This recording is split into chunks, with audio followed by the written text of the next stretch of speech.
નમસ્કાર, ન્યૂઝ કેપિટલમાં આપનું સ્વાગત છે. આપની સાથે હું છું કોમલ. સમાચારોની શરૂઆત કરીએ તે પહેલા નજર કરીએ હેડલાઇન્સ પર. આ હેડલાઇનના પ્રાયોજક છે Charusat university. Choose Charusat, choose success.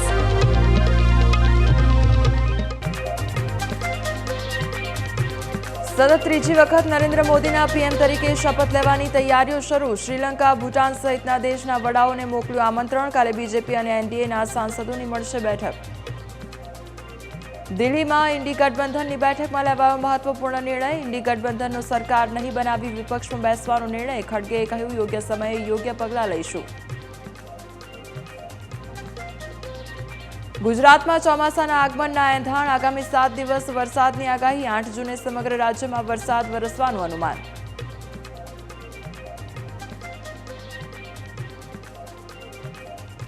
Sumul ડેરીની પશુપાલકોને મોટી ભેટ. ભેંસના દૂધના ખરીદ ભાવમાં કિલો ફેટે 20 રૂપિયા અને ગાયના દૂધના ખરીદ ભાવમાં 15 રૂપિયાનો કરાયો વધારો.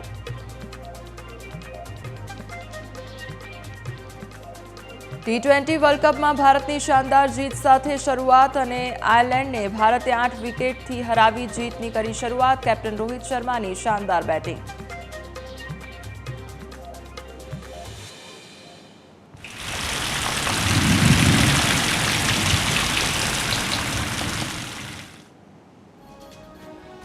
બુલેટિનની શરૂઆત કરીએ તો ગુજરાતમાં ચોમાસાની દસ્તકના એંધાણ વર્તાઈ રહ્યા છે. હવામાન વિભાગની 7 દિવસ વરસાદની આગાહી કરવામાં આવી છે.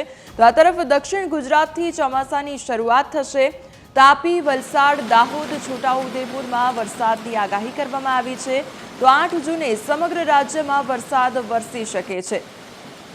તો 8 જૂને પણ વરસાદની આગાહી કરવામાં આવી છે. તો આ તરફ તાપી, વલસાડ, દાહોદ, છોટાઉદેપુરમાં વરસાદની આગાહી કરવામાં આવી છે. તો 8 જૂને સમગ્ર રાજ્યમાં વરસાદ વરસી શકે છે તે પ્રમાણે હવામાન વિભાગ દ્વારા આગાહી કરવામાં આવી છે. તો હવે 6 જૂને પણ વરસાદની આગાહી કરવામાં આવી છે. 6 જૂને વરસાદની ક્યાં આગાહી કરવામાં આવી છે તેના વિશે પણ વાત કરીએ તો તાપી, વલસાડ, દાહોદ, દાદરાનગર હવેલી, દમણ, છોટાઉદેપુરમાં વરસાદની આગાહી કરવામાં આવી છે. આ તરફ 7 જૂને પણ વરસાદની આગાહી કરવામાં આવી છે. હવે 7 જૂને ક્યાં આગળ વરસાદની આગાહી કરવામાં આવી છે તેના પર પણ નજર કરી લઈએ. આણંદ, પંચમહાલ, વડોદરા, તાપી, વલસાડ, દાહોદ, દાદરાનગર હવેલી, દમણ, દાહોદ, છોટાઉદેપુરમાં વરસાદની આગાહી કરવામાં આવી છે. તો આ તરફ 8 જૂને પણ વરસાદની આગાહી કરવામાં આવી છે. સમગ્ર રાજ્યમાં 8 જૂને પણ વરસાદની આગાહી કરવામાં આવી છે. के लिए जहां पे गुजरात रीजन में आइसोलेटेड प्लेसेस पे लाइट रेन और साथ में थंडरस्टॉर्म की भी वार्निंग दी गई है. वो डिस्ट्रिक्ट है दाहोद, छोटा उदयपुर, डांग, नवसारी, वलसाड़, तापी, दमन, दादरा नगर हवेली. और डे 3 की बात करेंगे जहां पे गुजरात रीजन में आइसोलेटेड प्लेसेस पे लाइट रेन और साथ में थंडरस्टॉर्म होने का पूर्वानुमान दिया गया है. वो डिस्ट्रिक्ट है पंचमहल, दाहोद, बड़ोदरा, छोटा उदयपुर,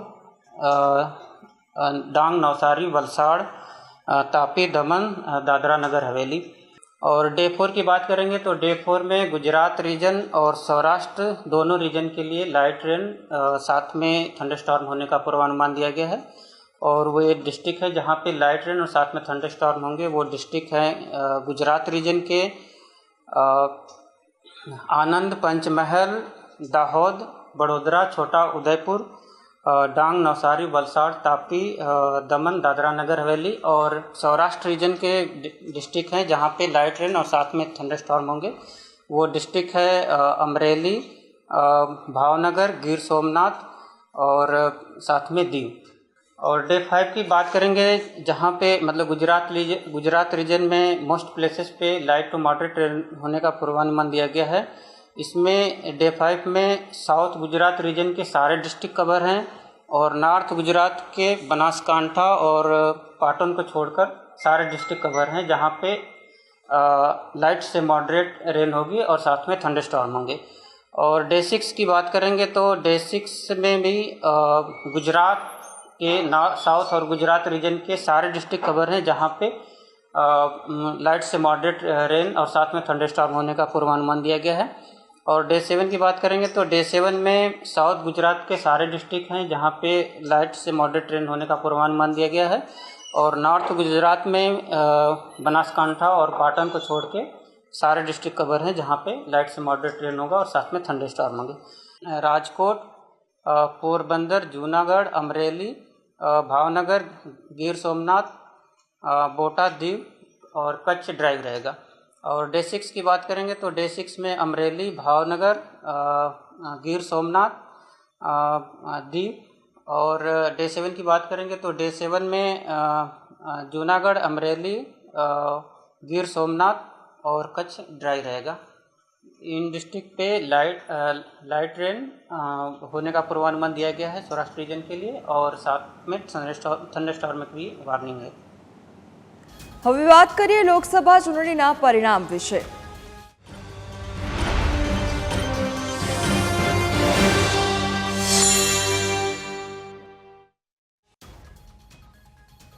મહત્વની ચર્ચા થઈ છે અને બેઠકમાં મહત્વપૂર્ણ નિર્ણય પણ લેવામાં આવ્યો છે।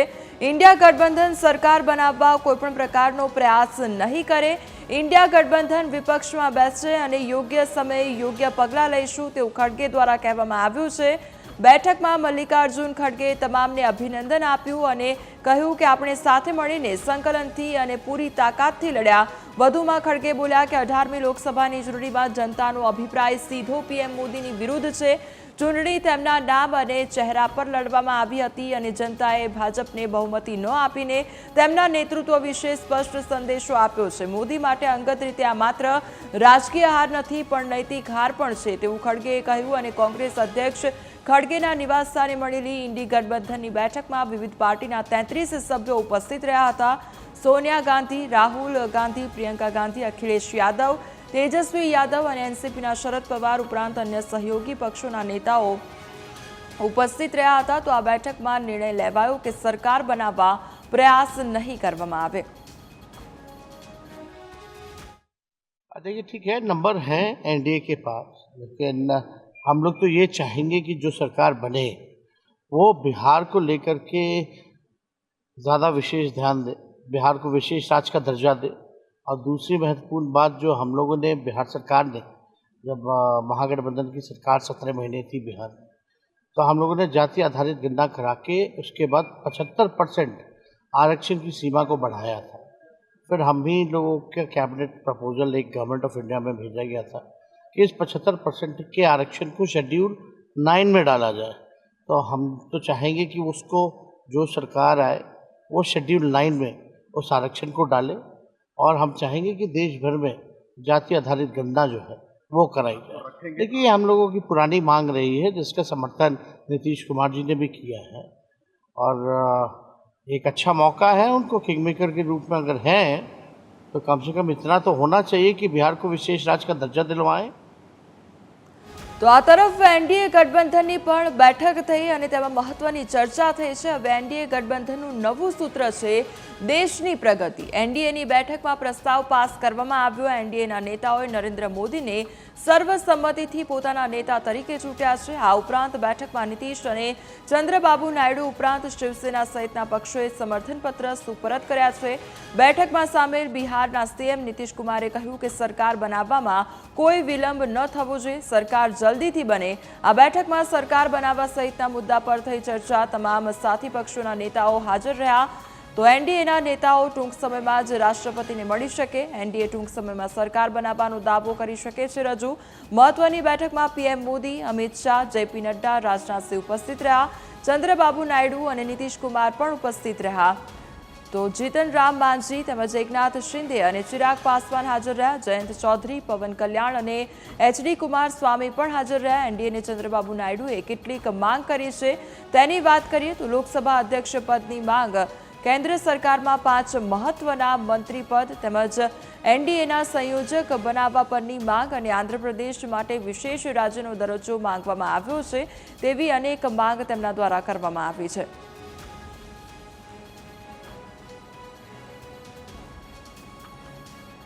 तो तमाम साथी पक्षोना नेताओ आ बैठक में हाजर रह्या हता अने जल्दी ज सरकार बने ते प्रकारनी वात नीतीश कुमार द्वारा करवामां आवी छे। त्यारे एनडीएनुं हवे नवुं सूत्र बहार पाडवामां आव्युं छे।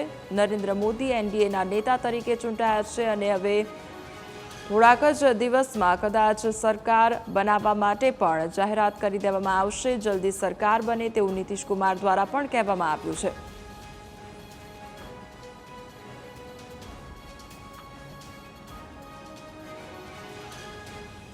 સમાચારોમાં આગળ વધીએ તે પહેલા રોકાઈશું એક વિરામ માટે.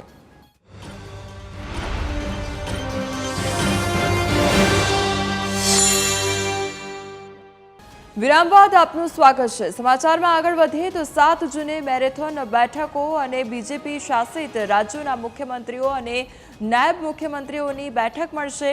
7 જૂનના દિલ્હી હેડક્વાર્ટરમાં બેઠક મળશે અને મુખ્યમંત્રીઓ અને ડેપ્યુટી સીએમની બેઠક મળશે. સાંસદો સાથેની બેઠક પહેલા દિલ્હીમાં બીજેપી શાસિત મુખ્યમંત્રીઓની બેઠક મળશે. તો એનડીએના સાંસદોની પણ બેઠક મળશે અને 7 જૂને દિલ્હીમાં ચૂંટાયેલા સાંસદોની બેઠકનું કરવામાં આવ્યું છે. બીજેપી અને એનડીએના ચૂંટાયેલા સાંસદોની બેઠકનું આયોજન કરવામાં આવ્યું છે. સવારે 11 વાગે બીજેપીના સાંસદોની બેઠક મળશે. બપોરે 2 વાગે એનડીએના સાંસદોની બેઠક મળશે. તો આ તરફ ગુજરાતના બીજેપીના 25 સાંસદોને પણ હાજર રહેવા કહેવામાં આવ્યું છે.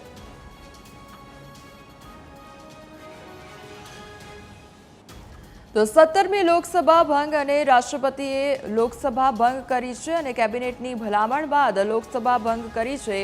તો કેબિનેટના પ્રસ્તાવને રાષ્ટ્રપતિની મંજૂરી આપવામાં આવી છે. 16 જૂને 17મી લોકસભાનો કાર્યકાળ પૂર્ણ થવાનો હતો.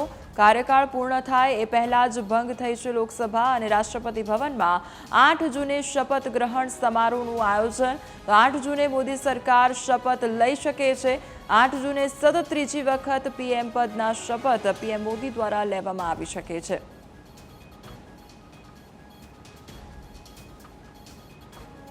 રાષ્ટ્રપતિ દ્રૌપદી મુર્મુએ પીએમ નરેન્દ્ર મોદીના નેતૃત્વવાળી સરકારના વિદાય લઈ રહેલા કેન્દ્રીય મંત્રી પરિષદ માટે રાત્રિ ભોજનનું આયોજન કર્યું હતું. રાષ્ટ્રપતિ ભવન ખાતે યોજાયેલા રાત્રિ ભોજનમાં પીએમ મોદી, અમિત શાહ અને રાજનાથસિંહ ઉપરાંત કેન્દ્રીય મંત્રીઓ ઉપસ્થિત રહ્યા હતા.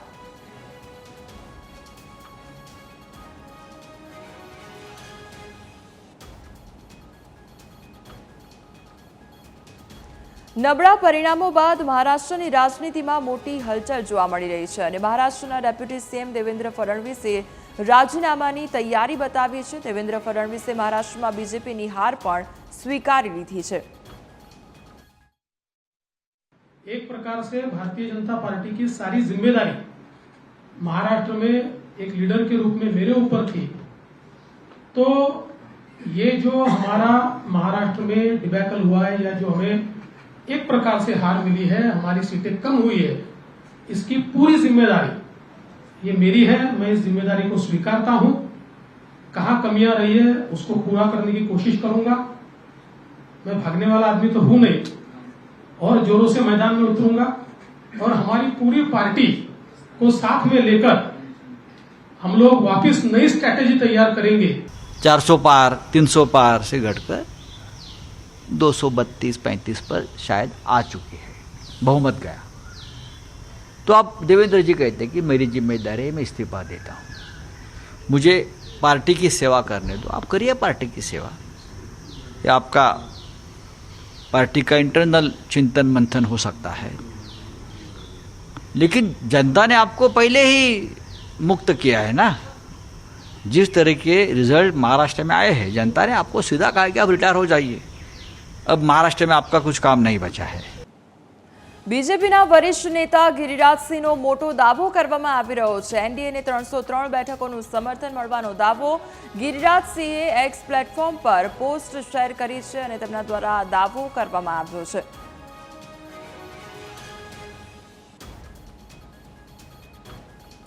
બે 2014-2019 અને હવે 2024 સતત 15 વર્ષ સુધી વિશ્વની સૌથી મોટી લોકશાહીના લીડર તરીકે પસંદગી થનાર પીએમ મોદીને દેશ જ નહીં પરંતુ વિશ્વના તમામ દેશો અભિનંદન પાઠવી રહ્યા છે.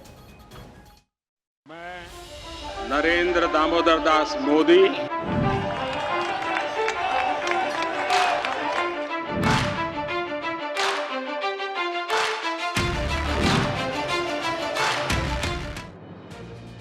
મહાસત્તા અમેરિકા, ભારતીય મૂળના બ્રિટનના વડાપ્રધાન યુદ્ધની આગ વચ્ચે સંબંધોનો પુરાવો, હિન્દુસ્તાનની શક્તિ સાથે નવો તાલમેલ.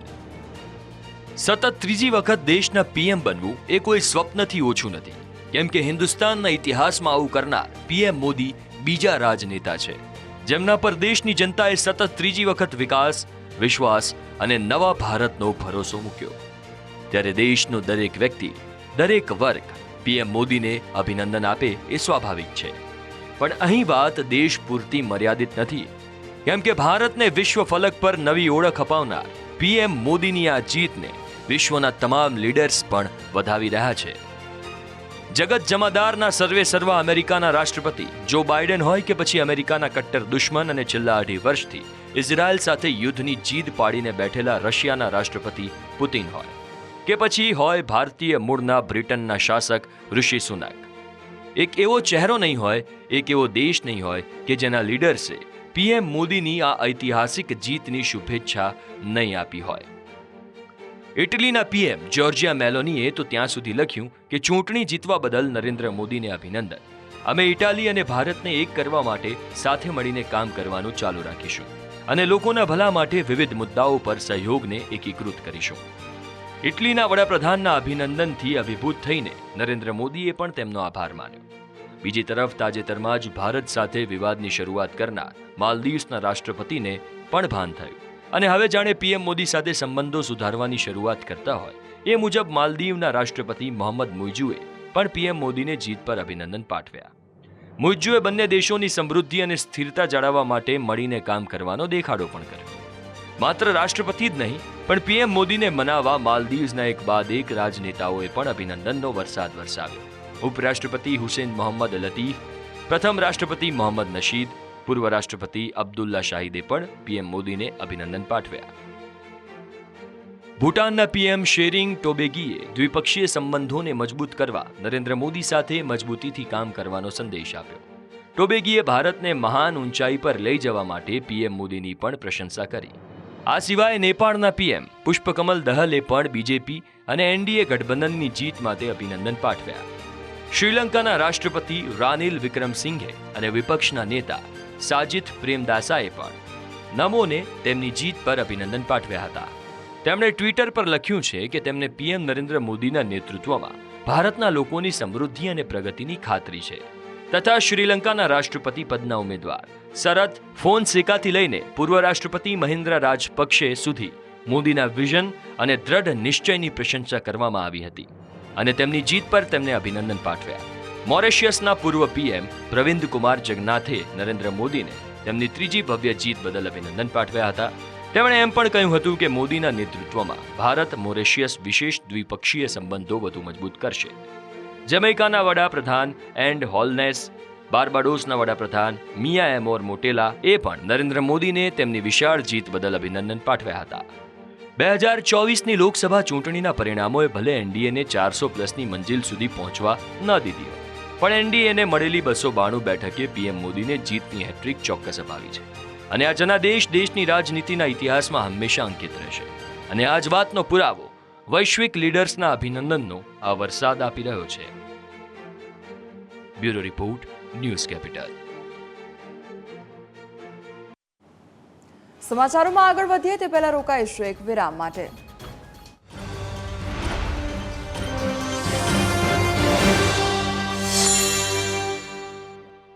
વિરામ બાદ આપનું સ્વાગત છે. સમાચારમાં આગળ વધીએ તો ચૂંટણીના પ્રચારથી લઈને પરિણામ સુધી ઘણીવાર તમે સાંભળ્યું હશે કે ફલાણા ઉમેદવારની ડિપોઝિટ જપ્ત થઈ અને એવા પણ કટાક્ષ તમે સાંભળ્યા હશે કે કોઈ ઉમેદવારની ડિપોઝિટ પાછી મળે એટલાય મત મળશે નહીં. ત્યારે શું છે ચૂંટણી ડિપોઝિટ અને સૌરાષ્ટ્ર કચ્છમાં કેટલા ઉમેદવારોની ડિપોઝિટ જપ્ત થઈ છે, જોઈએ આ રિપોર્ટમાં. ચૂંટણીઓ દરમિયાન કેટલાક નેતાઓના નિવેદન તમે સાંભળ્યા હશે કે અમે જીતનો રેકોર્ડ બનાવીશું, તો કેટલાક ઉમેદવારોની ડિપોઝિટ ડૂલ થઈ જશે. પરંતુ હારેલા બધા નેતાઓની ડિપોઝિટ જપ્ત નથી થતી. પરંતુ ચૂંટણી પંચના નિયમો મુજબ જો ઉમેદવાર કુલ માન્ય મતોના ઓછામાં ઓછા 6 ભાગના મત મેળવવામાં નિષ્ફળ જાય તો ઉમેદવારની ડિપોઝિટ જપ્ત કરવામાં આવે છે. ગુજરાતમાં લોકસભા ચૂંટણીમાં અનેક ઉમેદવારો પોતાની ડિપોઝિટ બચાવી શક્યા નથી. સૌરાષ્ટ્ર કચ્છની 8 બેઠકના 76 ઉમેદવારોની ડિપોઝિટ જપ્ત થઈ છે. ચૂંટણી પંચના નિયમ મુજબ સામાન્ય કેટેગરીના ઉમેદવાર માટે 25,000 રૂપિયા ડિપોઝિટ હતી, તો એસટી એસસીના ઉમેદવાર માટે 12,500 રૂપિયા ડિપોઝિટ હતી. તો જો કુલ મતના 16.6% મત ન મળે તો ડિપોઝિટ જપ્ત થઈ જાય છે. 76 ઉમેદવારો કુલ મતના 16.6% મત મેળવવામાં નિષ્ફળ રહેતા તેમની ડિપોઝિટ દૂર થઈ છે. સૌરાષ્ટ્ર કચ્છના કુલ 92 ઉમેદવારોમાંથી 76 ઉમેદવારોની ડિપોઝિટ જપ્ત કરવામાં આવી છે. વાત કરવામાં આવે આ ડિપોઝિટની તો ઉમેદવારને 16.6% મત મળવા જરૂરી છે તો જ તેની ડિપોઝિટ બચે છે. સામાન્ય જ્ઞાતિની વાત કરવામાં આવે તો કુલ 25,000 રૂપિયા તેમની ડિપોઝિટ હોય છે, જ્યારે એસટી એસસીની 12,500 રૂપિયા ડિપોઝિટ હોય છે. ચૂંટણી પંચનો ડિપોઝિટ લેવાનો ઉદ્દેશ્ય છે કે ગંભીર ઉમેદવારો જ ચૂંટણીમાં ભાગ લે છે, જેથી ચૂંટણી પ્રક્રિયા સરળ બને. Bureau report, news capital. કેજરીવાલે રાઉઝ એવન્યુ કોર્ટમાંથી ફરી એકવાર મોટો ઝટકો મળ્યો છે અને કોર્ટે તેમની જામીન અરજીને ફગાવી દીધી છે. તેમના સ્વાસ્થ્ય અંગેનું નિરાકરણ હવે જેલમાં જ લાવવામાં આવશે. આ મામલે દિલ્હીના બીજેપી અધ્યક્ષ કેજરીવાલ પર પ્રહાર પણ કર્યા છે. દિલ્હી લીકર કાંડ મામલે કેજરીવાલને બેવડો ઝટકો. કેજરીવાલે હવે જેલમાં જ રહેવું પડશે. જેલમાં જ સ્વાસ્થ્ય સંબંધિત નિરાકરણ આવશે. દિલ્હી લીકર કાંડ સાથે જોડાયેલા મની લોન્ડરિંગ મામલે રાઉઝ એવન્યુ કોર્ટે અરવિંદ કેજરીવાલને બેવડો ઝટકો આપ્યો છે. કેજરીવાલની ન્યાયિક કસ્ટડીને લંબાવી દેવાઈ છે. કેજરીવાલે તબીબી કારણોને લઈને 7 દિવસના વચગાળાના જામીન માંગતી અરજી કરી હતી, જોકે કોર્ટે તેને ફગાવી દીધી છે અને કેજરીવાલના સ્વાસ્થ્યને લઈને સંબંધિત વિભાગને સૂચનાઓ આપવામાં આવી છે. હવે જેલમાંથી જ તેમના સ્વાસ્થ્ય સંબંધિત રિપોર્ટ અને સારવાર આપવામાં આવશે. આ મામલે દિલ્હી બીજેપી અધ્યક્ષ વિરેન્દ્ર સચદેવાનું નિવેદન સામે આવ્યું છે. તેમણે કહ્યું કે કેજરીવાલ પર ભ્રષ્ટાચારનો ગંભીર આરોપ લાગ્યો છે. કેજરીવાલ હવે જેલ અને બેલનો ખેલ બંધ કરી न्यायपालिका निर्णय नो स्वीकार करे। अरविंद केजरीवाल और आम आदमी पार्टी इन दोनों को अब इस छोटे सस्ते राजनीतिक खंडों से बचना चाहिए। बार बार झूठा प्रचार पाने के लिए और प्रपंच रचने के लिए और जमानत का जो खेल खेलने की कोशिश करते हैं, आज माननीय न्यायालय ने स्पष्ट कर दिया है कि आप वहीं रहिए और जो भी आपको स्वास्थ्य सेवा चाहिए वो जेल के अधिकारी उपलब्ध कराएंगे। और अरविंद केजरीवाल आपको दिल्ली की जनता नकार चुकी है, वो वर्डिक्ट दे चुकी है कि आपकी ये ढकोसलेबाजी, ये चोरियां अब यहाँ नहीं चलेंगी और भ्रष्टाचार का जो आरोप आपके ऊपर है वो एक संगीन आरोप है। तो मुझे लगता है कि अब इनको विचार करना चाहिए कि बार बार जेल और बेल का जो खेल खेलते हैं इसको बंद करके जो निर्णय माननीय न्यायालय दे उसको स्वीकार करना चाहिए। सुप्रीम कोर्टे मनी लॉन्ड्रिंग केस में आरोपी अरविंद केजरीवाल ने चूंटणी प्रचार में भाग लेवा माटे 10 मेना रोज वचगाळाना जामीन पर मुक्त कर्या हता। ते दरमियान केजरीवाले कह्युं हतुं कि जो मने जेल में जोवा मांगता हो तो बीजेपी ने वोट आपो अने बहार जोवा मांगता हो तो आम आदमी पार्टी ने वोट आपो। अगर आपने 25 मई को बटन दबाने जाओगे, अगर आपने कमल का बटन दबा दिया तो मेरे को जेल जाना पड़ेगा, और अगर आपने इनका बटन दबाया तो मेरे को जेल नहीं जाना पड़ेगा। जो कि जे रीते दिल्ली में लोकसभा चूंटणी में जनताए आम आदमी पार्टी नो सफायो कर्यो तेना परथी उपरना प्रश्नों जवाब केजरीवाल ने मळी ज गयो हशे। जो कि सोशल मीडिया पर पण लोको केजरीवालना आ चूंटणी प्रचारना नारानो मीम बनावी हंसी उड़ावी रह्या छे। Bureau report, news capital. समाचारों में आगळ वधीए ते पहेला रोकाईशुं एक विराम माटे।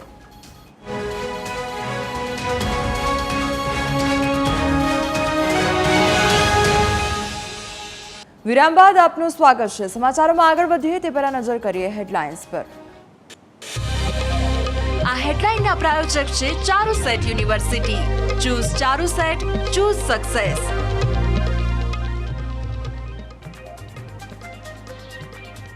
સતત ત્રીજી વખત નરેન્દ્ર મોદીના પીએમ તરીકે શપથ લેવાની તૈયારીઓ શરૂ। શ્રીલંકા, ભૂટાન સહિતના દેશના વડાઓને મોકલ્યું આમંત્રણ। કાલે બીજેપી અને એનડીએના સાંસદોની મળશે બેઠક। દિલ્હીમાં ઇન્ડી ગઠબંધનની બેઠકમાં લેવાયો મહત્વપૂર્ણ નિર્ણય। ઇન્ડી ગઠબંધનનું સરકાર નહીં બનાવી વિપક્ષમાં બેસવાનો નિર્ણય। ખડગેએ કહ્યું યોગ્ય સમયે યોગ્ય પગલાં લઈશું। ગુજરાતમાં ચોમાસાના આગમનના એંધાણ, આગામી 7 દિવસ વરસાદની આગાહી અને 8 જૂને સમગ્ર રાજ્યમાં વરસાદ વરસવાનું અનુમાન.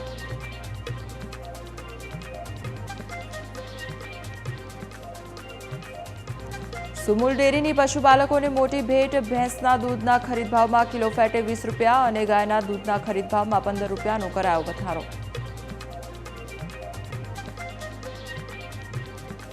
T20 વર્લ્ડ કપમાં ભારતની શાનદાર જીત સાથે શરૂઆત. આયર્લેન્ડને ભારતે 8 વિકેટથી હરાવી જીતની કરી શરૂઆત. કેપ્ટન રોહિત શર્માની શાનદાર બેટિંગ.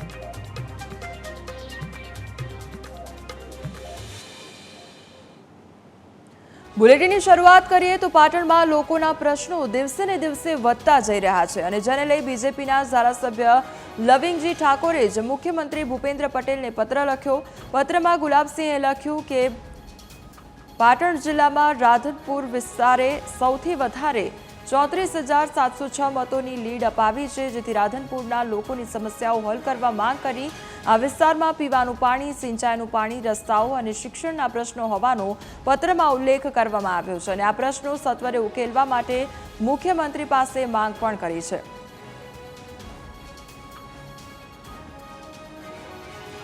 ચૂંટણી જીત્યા બાદ ગેનીબેન હવે મા નડેશ્વરીના શરણે પહોંચ્યા છે. મા નડેશ્વરીના શરણે શીશ ઝુકાવી ધન્યતા અનુભવી છે.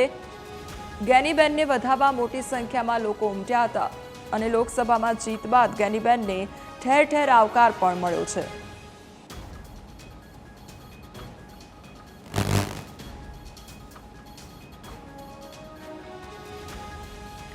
હવે વાત કરીએ અગ્નિકાંડના આરોપીઓ પર ગાજથી ખુલતા રાઝ વિશે.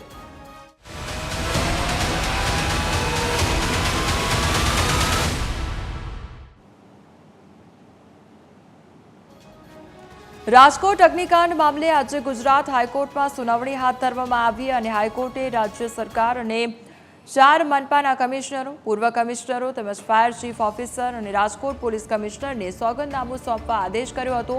તમામ સોગંદનામા 3 તારીખ સુધીમાં સોંપી દેવાયા છે અને જેના પર આજે સુનાવણી હાથ ધરવામાં આવશે. રાજકોટ અગ્નિકાંડ અંગે હાઈકોર્ટમાં પૂર્વ આરએમસી કમિશનર, ચીફ ફાયર ઓફિસરે કરેલા સોગંદનામામાં અનેક ચોંકાવનારી વિગતો સામે આવી છે, જેમાં કહેવામાં આવ્યું છે કે સંબંધિત અધિકારીએ કાયદા પ્રમાણેનું ઇન્સ્પેક્શન કરવાની જરૂર હતી. માત્ર ટિકિટ બુકિંગ માટેના આધારે પોલીસના લાયસન્સ પર ગેમ ઝોન ચાલતું હતું અને deputy chief fire officer Bhikhabhai ઠેબાએ જરૂરી પગલાં લેવાની જરૂર હતી. ગેરકાયદેસર બાંધકામની જાણ કોર્પોરેશનને હતી. દુર્ઘટના સુધી જરૂરી દસ્તાવેજોની વિગતો નહોતી રજૂ કરવામાં આવી અને મકાન વેરા ભરપાઈ કર્યાની નકલ રજૂ નહોતી કરવામાં આવી. તો જરૂરી બાંહેધરી સોગંદનામા પર રજૂ નહોતી કરવામાં આવી. એરપોર્ટ એનઓસી અને ફાયર એનઓસી પણ નહોતી કરવામાં આવી. તો સોસાયટીની એનઓસી તેમજ સ્ટેબિલિટી સર્ટિફિકેટ રજૂ કરવામાં નહોતું આવ્યું. 22 એપ્રિલ ગેમ ઝોન માટે ₹100 સ્કૂટીની ફી ઓનલાઈન ભરવામાં આવી હતી. તો 4 મે ગેરકાયદેસર બાંધકામને નિયમિત કરવા અરજી પણ કરવામાં આવી હતી. કોર્પોરેશને 9 મે અરજદારોનો ખુલાસો માંગ્યો હતો. તો ગુડા એક્ટના નિયમો પ્રમાણે પ્લાન રજૂ કરવામાં કહ્યું હતું. જમીન માલિકી અંગે પુરાવા આધારો નહોતા રજૂ કરવામાં આવ્યા. બાંધકામ હયાત હતું અને તેના કોઈ પુરાવા નહોતા. એરિયા ટેબલમાં જરૂરી સુધારા કરવા જણાવ્યું હતું. હવે આજે હાઈકોર્ટમાં સુનાવણી હાથ ધરાશે.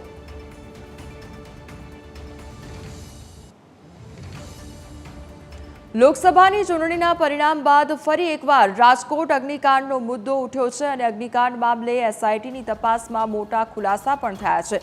તો બીજી બાજુ આ મામલે રાજકારણ પણ ગરમાયું છે.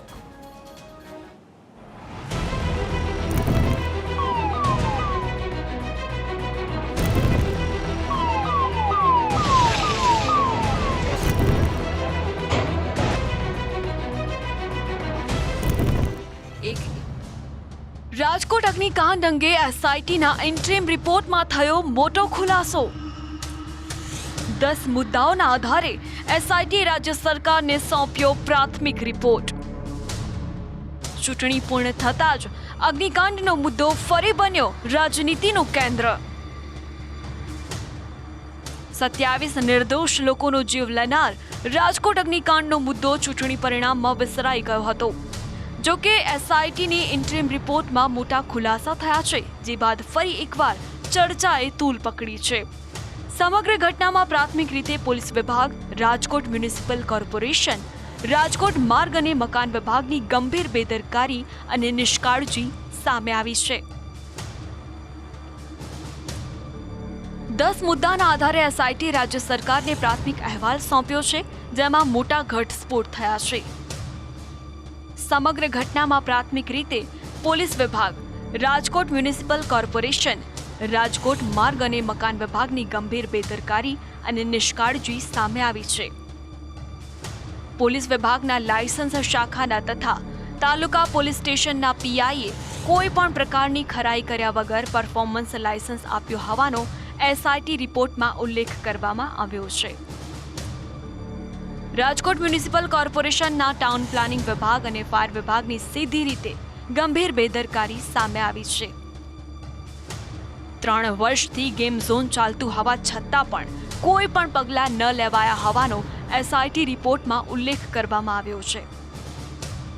આ સાથે એવો પણ ઉલ્લેખ કરવામાં આવ્યો છે કે ટીઆરપી ગેમ ઝોન રહેણાંક હેતુ માટે બિનખેતીની જમીન હોવા છતાં ત્યાં શરૂ કરવામાં આવ્યું હતું. આ ઉપરાંત ગેમ ઝોનમાં એન્ટ્રી અને એક્ઝિટ માટે માત્ર એક જ રસ્તો હતો. ઇમરજન્સી દરમિયાન શું કરવું તેની કોઈ પણ વ્યવસ્થાઓ કરવામાં આવી ન હતી. એટલે કે અરજી કરનાર આ ગેમ ઝોનના માલિકોએ જાણી જોઈને 1/10/2022 પહેલાં ક્યારથી બાંધકામ હતું જે લખવું આ એફિડેવિટમાં બહુ જરૂરી હોય છે તેનો ઉલ્લેખ કરેલો નહીં, એટલે તે પૂર્તતા માંગી છે. ડ્રોઈંગમાં એરિયા ટેબલમાં જરૂરી સુધારા કરી પૂર્તતા કરશો. એફએસઆઈની ગણતરી દર્શાવશો. ચાલુ વર્ષનો ભરપાઈ કરેલ મકાનવેરાની નકલ સામેલ રાખેલ નથી તેની પૂર્તતા કરશો. જરૂરી બાહેદારી પત્રક સ્ટેમ્પ પેપર સહ રજૂ કરશો. Society NOC, airport NOC, fire NOC રજૂ કરશો, એટલે કે રજૂ કરેલ ન હતી. સ્ટ્રક્ચરલ સ્ટેબિલિટી સર્ટિફિકેટ રજૂ કરશો. આમ જુઓ તો મ્યુનિસિપલ કોર્પોરેશનના અધિકારીઓ, જે તે પોલીસ ખાતાના અધિકારીઓ, લોકલ પોલીસ સ્ટેશનની હદના અધિકારીઓ એ તમામે આંખ આડા કાન કરી એમની ફરજ પૂરી નથી કરી એનું કીધા વગર સ્પષ્ટપણે એ લોકો સ્વીકાર કરે છે. ત્યારે આ રિપોર્ટમાં મ્યુનિસિપલ કોર્પોરેશનની ગંભીર બેદરકારીઓ સામે આવી છે. તેમની નાક નીચે 3 વર્ષથી ચાલતી એક્ટિવિટીને લઈને તેમણે મૌન સાધી દેવાનો પણ સામે આવ્યો છે. આ બનાવ પહેલા સ્થળ પર જે સ્થિતિનો તાગ મેળવવાનો હતો તેનું શું કર્યું તે બાબતે સાવ સાયલન્ટ છે. એક 4/5/2024ની રેગ્યુલરાઇઝેશનની અરજી આવી હતી, તેમાં 9/5/2024 જે વાંધા લખ્યા એ પછી આ ધવલ કોર્પોરેશન એટલે કે જે આ ટીઆરપી ઝોન છે એ લોકો નથી આવ્યા અને ખુલાસો નથી થયો અને આ ઘટના થઈ તેનો ખાલી ઉલ્લેખ છે. તેમના નાક નીચે છેલ્લા 3 વર્ષથી આ એક્ટિવિટી ચાલતી હતી તે બાબતે સદંતર મૌન સેવામાં આવ્યું છે. તો આ તરફ ચૂંટણી પૂર્ણ થતાં જ અગ્નિકાંડનો મુદ્દો ફરી રાજનીતિનું કેન્દ્ર બન્યો છે. રાજકોટ અગ્નિકાંડને લઈને કોંગ્રેસ એમએલએ જિગ્નેશ મેવાણીએ આકરા પ્રહારો કર્યા છે. તેમણે એસઆઈટી ભીનું સંકેલવા માંગે છે તેવો આક્ષેપ કર્યો હતો અને તટસ્થ તપાસની માંગ કરી છે. રાજકોટ પહોંચેલી એસઆઈટી અને એસીબી બંને રાજકોટ અને ગુજરાતની 6.5 કરોડ જનતાને અગ્નિકાંડના મામલે મૂર્ખ બનાવી રહ્યા છે. આ એસઆઈટી કોઈ પણ સંજોગોમાં ન્યાય આપવા માંગતી નથી. આ એ જ એસઆઈટી છે જેણે મોરબી કાંડમાં પણ ભાંગરો વાટ્યો અને લઠ્ઠા કાંડમાં પણ કોઈ મોટા મગરમચ્છને પકડ્યા નહીં. નોન કરપ્ટ અધિકારીઓની બનેલી એસઆઈટી નહીં હોય, તટસ્થ સાચા પ્રમાણિક મજબૂત કરોડરજ્જુવાળા આઈપીએસ નહીં હોય તો આ એસઆઈટી કશું જ કરી શકવાની નથી. વધુ સમય માગીને એ ફોર્માલિટી કરી રહ્યા છે. બાકી તાબડતોબ ધરપકડો કરવી તો બધું થાય. એક ગરીબ માણસને ઉઠાવવો હોય તો તમે ઉઠાવો છો, પણ જ્યારે વાત બિઝનેસમેન, પોલિટિશિયન્સ અને આઈએસ આઈપીએસ અધિકારીની વાત આવે છે ત્યારે આ તંત્ર એક્શન લેતું નથી. આ બીજી તરફ ટીઆરપી ગેમ ઝોનના સંચાલકોના નિવેદનમાં પણ મોટા ઘટસ્ફોટ થયા છે. ફાયરના સાધનોનો ખર્ચ પોસાય તેમ ન હોવાનું સંચાલકોએ કબૂલ્યું છે. સંચાલકોએ ખર્ચ બચાવવા માટે 27 લોકોના ભોગ લીધા હોવાનું સામે આવ્યું છે. Bureau report, news capital. સમાચારોમાં આગળ વધીએ તે પહેલા રોકાઈશું એક વિરામ માટે.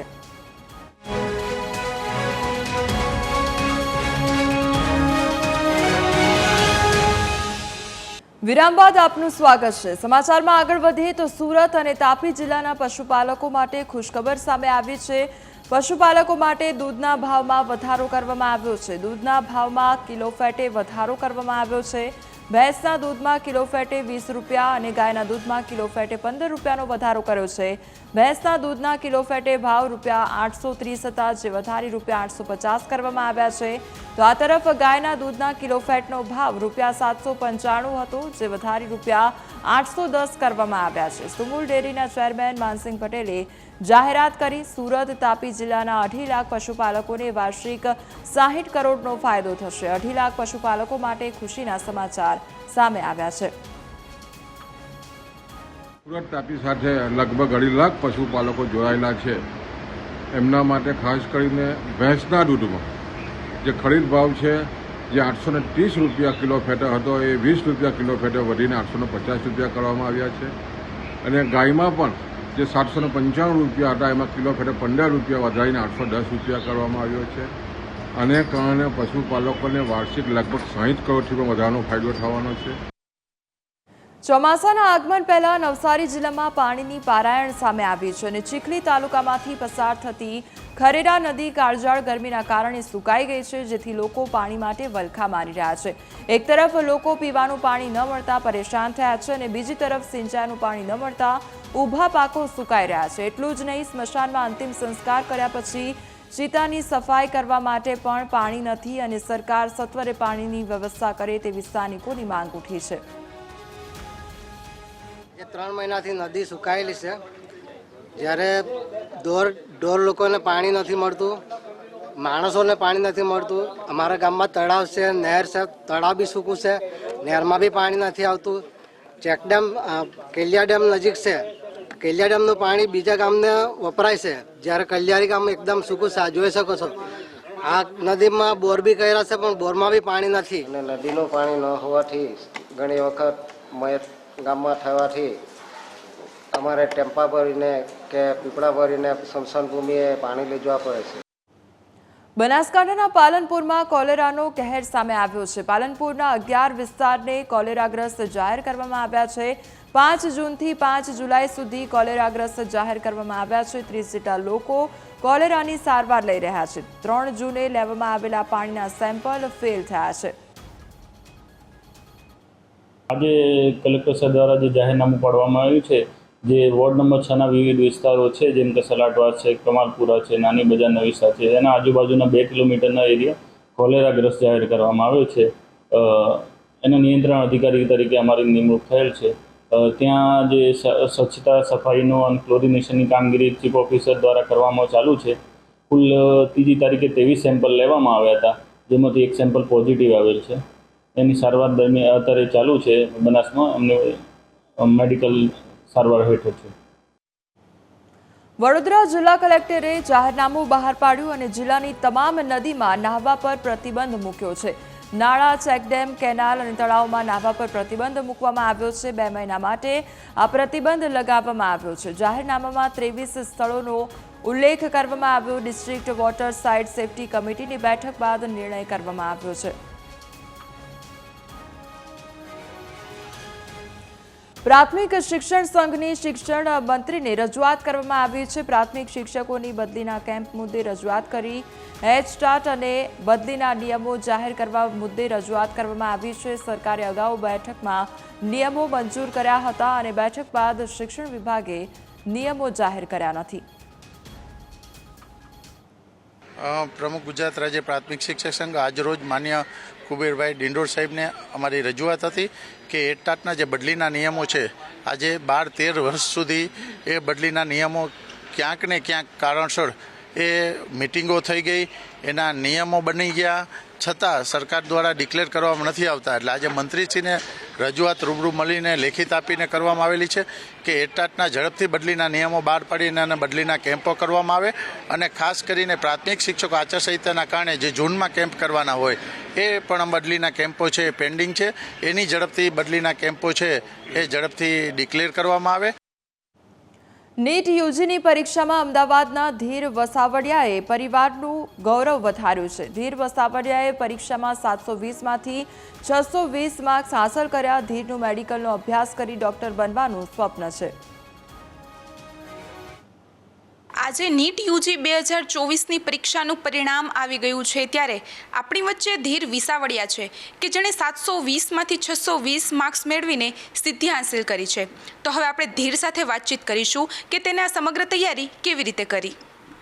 જી ધીર, તૈયારી કરવા માટે મેં કન્સિસ્ટન્સીથી ભણ્યું છે. એનસીઆરટીથી જ સ્ટીક ટુ રહેવાનું છે. એનાથી થઈ જશે અને જે પ્રીવિયસ યર ક્વેશ્ચન્સ હતા એના પર વધારે ફોકસ કરવાના છે. અને તમને 720માંથી 620 માર્ક્સ મળ્યા તો તમને કેવું લાગી રહ્યું? અત્યારે બહુ જ સારું લાગી રહ્યું છે અને મારા મમ્મી પપ્પા અને મારા દીદીની જે સપોર્ટ હતો એ પણ બહુ જ ઇમ્પોર્ટન્ટ હતો મારા માટે. તમે દિવસને કેટલી કલાક વાંચતા હતા? એવરેજ 8 hours જેટલું તો થઈ જ જતું હતું મારું વાંચવાનું. તમે અન્ય વિદ્યાર્થીઓને કેવી સલાહ આપશો કે કેવી રીતે તૈયારી કરવી જોઈએ? બસ કન્સિસ્ટન્સીથી રોજનું ભણવાનું અને એનસીઆરટીથી જ ભણવાનું મેઇનલી અને પ્રેક્ટિસ કરતા રહેવાની. તમને સૌથી વધારે સપોર્ટ કેનો મળ્યો? મને મારા મમ્મીનો, મારા દીદીનો અને મારા પપ્પાનો, બીજા ફેમિલી મેમ્બર્સનો બી જેમને મને દેખાડ્યું કે આવી રીતે ભણવાનું હોય, મારા ટીચર્સનો, બધાનો સપોર્ટ બહુ જ ઇમ્પોર્ટન્ટ હતો મારા માટે. નીટ ક્લિયર કરીને આગળ શું કરવાનો વિચાર છે તમારો? હવે MBBS કરવાનો વિચાર છે મારો અને ગવર્મેન્ટ કોલેજ હોપફુલી ત્યાંથી કરવાનો વિચાર છે. અને MBBS પછી આગળ શું કરશો? પછી સ્પેશિયાલિટીનો નીટ PGનો વિચાર છે. જી બિલકુલ. તો હવે આપણે ધીરના મમ્મી જોડે વાત કરીએ કે તેને પોતાના સંતાનને નીટ ક્લિયર કરવામાં કેટલો સપોર્ટ કર્યો. જી આંટી, શું આપનું નામ? હા જી, મારું નામ દક્ષા વિસાવાડિયા છે અને આ ખરેખર અમારા માટે ખૂબ ગર્વની અને ગૌરવની વાત છે કે અમારા સને આટલા સરસ માર્ક્સથી નીટ ક્રેક કરી છે. મારી ડોટર બી MBBS છે અને અત્યારે PGની પ્રિપરેશન કરી રહી છે. એણે બી નીટ ખૂબ સારા માર્ક્સે ક્લિયર કરી હતી, યુજી નીટ. બસ હવે એવી જ ઈચ્છા છે કે અમારું બાળક આગળ વધે અને અમારા વેલ વિશર્સનો સાથ હંમેશા અમારી જોડે આવી રીતે જ રહે. અને આંટી, તમે એક વર્કિંગ વુમન છો, છતાં પણ તમારા જે સંતાનો છે પોતાની રીતે આટલી તૈયારીઓ કરીને આગળ વધ્યા છે, તો તેને લઈને આપનું શું કહેવું? બસ હું વર્કિંગ વિમેન છું એ બરાબર છે, બટ મારી જોડે મારા હસબન્ડનો બી એટલો જ સપોર્ટ છે, સાથે મારા સાસુ અને મારા બીજા ફેમિલી મેમ્બર્સનો બી આટલો જ સપોર્ટ છે કે હું ઘર બી મેનેજ કરું છું, મારી જોબ બી મેનેજ કરું છું અને મારા બાળકોનું બી સરખી રીતે ધ્યાન રાખી શકું છું. જી બિલકુલ. તો આપણે જોયું કે વિદ્યાર્થીઓની સાથે સાથે તેના માતા પિતાની પણ એટલી જ તૈયારી, એટલી જ મહેનત અને એટલો જ પરિશ્રમ હોય છે, ત્યારે જ એક વિદ્યાર્થી છે તે આટલા સારા માર્ક્સે પાસ થાય છે. કેમેરામેન નરેશ બુટિયા સાથે Twinkle Jani, News Capital, Ahmedabad. NEET યુજીની પરીક્ષામાં દેશના 68 વિદ્યાર્થીઓએ પ્રથમ ક્રમાંક મેળવ્યો અને જેમાં અમદાવાદના વેદ પટેલનો પણ સમાવેશ થાય છે. વેદ પટેલે 720માંથી 720 માર્ક્સ મેળવ્યા અને પરિવારનું ગૌરવ વધાર્યું છે. વેદ 3 થી 4 વર્ષથી નીટની પરીક્ષાની તૈયારી કરતો હતો અને આ જ મહેનતે તેને ભવ્ય સફળતા અપાવી. બીજી તરફ અમદાવાદના મન પટેલ, મંદાર અને તસ્લીમ નામના વિદ્યાર્થીઓએ 720માંથી 715 માર્ક્સ હાંસલ કર્યા અને પોતાને કંઈક કરી બતાવવાની આશા પણ વ્યક્ત કરી. સાથે વેદ પટેલ છે, જેઓ દેશભરના 68 એવા વિદ્યાર્થીઓમાંનો એક છે જેના 720 પૈકી 720 માર્ક્સ આવ્યા છે. શું કહેશો વેદ, કેટલી ખુશી છે? સર, ખુશીનો તો કોઈ પાર નથી અને હા સર, એવું કહીશ કે ડ્રીમ કમ ટ્રુ છે સર, આ લિટરલી. કેવા પ્રકારની મહેનત હતી અને કેટલા વર્ષની મહેનત છે? સર, આ ઓલમોસ્ટ 3 થી 4 વર્ષની મહેનત છે અને મહેનતનું સર હું કહું તો એવી કંઈ મહેનત હેફેઝાડ નથી. લાઈક હું રાત મોડે સુધી જાગું છું, ખાવાનું છોડી દઉં છું, આ તે. સર, બેઝિક કન્સિસ્ટન્સી અને ડિસિપ્લિન સાથે અને અમારા ટીચર્સના સપોર્ટ સાથે અને એલએનના મટીરિયલથી જ ઓલમોસ્ટ બધું કવરઅપ થઈ જ જતું હતું સર. લાઈક ફિઝિક્સ, કેમેસ્ટ્રી તો ગુજરાતીમાં એટલું બધું નહોતું નડતું, પરંતુ જે હતું એ બાયોલોજી હતું, કારણ કે એમાં સ્ટેટમેન્ટ બેઝ ક્વેશ્ચન બહુ આવતા હતા. તો મારું માનવું એવું કે થોડુંક ઇંગ્લિશ વર્ડ્સ હું ધ્યાનમાં રાખતો હતો. જે ટીચર્સે ગાઈડ કર્યા હતા મને કે આ શબ્દ ગુજરાતીમાં થોડો ઓકવર્ડ છે, તો એ હું ઇંગ્લિશ વર્ડ ધ્યાનમાં રાખતો, સો એનો મને બેનિફિટ થયો. ફિઝિક્સ, કેમેસ્ટ્રીમાં તમે ગુજરાતીમાં તૈયારી કરી શકો છો, પણ બાયોલોજીમાં તમારે મારું માનવું એવું છે કે થોડુંક ઇંગ્લિશ વર્ડ્સ ધ્યાનમાં રાખવા. અને મારું daily self study hours 6 to 7 hours જેવું હતું. આ બધું અને એલનની ક્વેશ્ચન પ્રેક્ટિસ મસ્ત છે. આ બધું કરો એટલે તમારું ડ્રીમ જે સ્કોર છે અચીવ થઈ જાય. શું પ્લાનિંગ છે આગળ?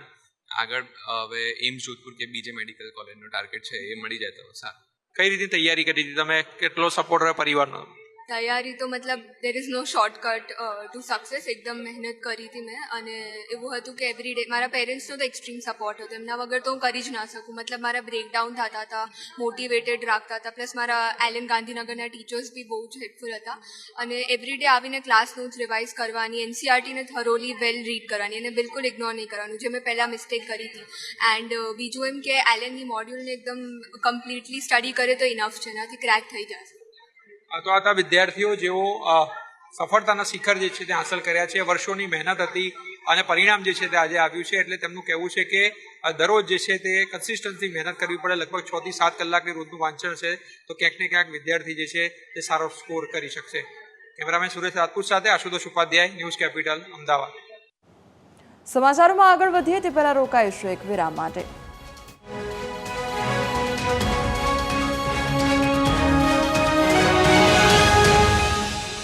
વિરામ બાદ આપનું સ્વાગત છે. સમાચારમાં આગળ વધીએ તો સુરત ગ્રામ્યમાંથી નકલી ઈનો બનાવવાનું કૌભાંડ ઝડપી પાડવામાં આવ્યું છે.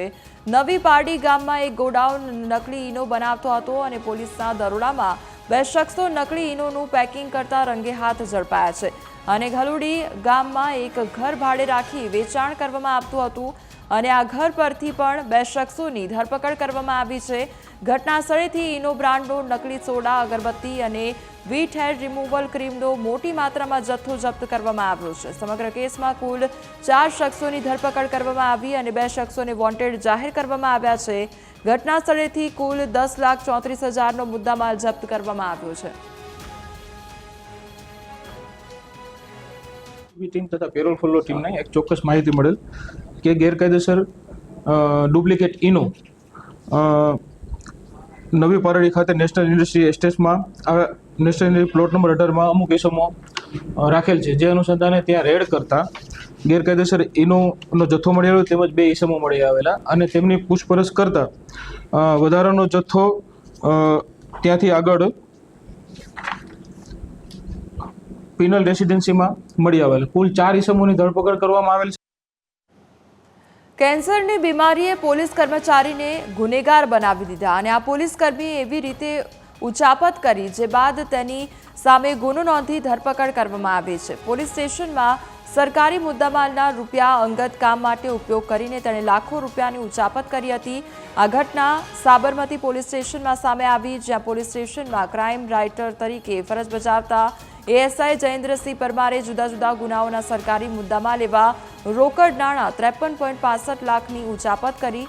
1 વર્ષ પહેલા આ પોલીસ કર્મચારીની બદલી થતા નવા ક્રાઇમ રાઇટર ફરજ પર હાજર થયા હતા.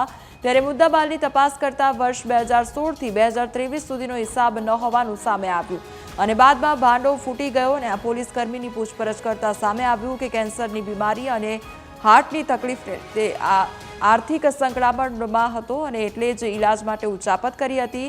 જે રકમની ઉચાપત કરી તે નાણાં કોર્ટમાં જમા કરાવવાના હતા અને આ ગુનાનો મુદ્દામાલ ફરિયાદ જોડાવી પણ શકે છે. જો કે આરોપીએ મુદ્દામાલ જમા ન કરાવ્યો અને અંગત વપરાશમાં ઉપયોગ કર્યો હતો. પ્રાથમિક પૂછપરછમાં હાલમાં એવું કહે છે કે મેં એમના કાકાને આ મદદ માટે જરૂર હતી અને પોતાને કોઈ તબીબી સારવાર માટે પણ હાલેલું હતું. એમને ભૂતકાળમાં કંઈક કેન્સરનું પણ ઓપરેશન કરાવેલાનું એ વિગત એવી હાલમાં જણાઈ આવે છે. એટલે એ રીતે પોતાના સામાજિક કામમાં પોતે વપરાયેલાની અત્યારે વિગત જણાવી રહ્યા છે. ખરેખર એ સાચી જણાવે છે, ખોટી જણાવે છે, પણ રેકર્ડ ઉપર જે મુદ્દામાલ એમને કબજે કરેલો હતો ગુનાની તપાસના કામે જે સરકારી નાણાં ગણાય તે સરકારી નાણાંનો પોતાના અંગત નાણાંમાં ઉપયોગ કરેલો છે. જે પણ એ ઉચાપતના વિષયમાં આવી જતો હોય છે એટલે કાયદેસર એના વિરુદ્ધ ઉપરી અધિકારીની સૂચના મુજબ તાત્કાલિક ગુનો દાખલ કરી એમને હસ્તગત કરી અને પૂછપરછની તપાસ હાથ ધરવામાં આવેલી છે. હાલ સમાચારોમાં બસ આટલું જ. વધુ સમાચાર માટે આપ જોતા રહો ન્યૂઝ કેપિટલ. નમસ્કાર.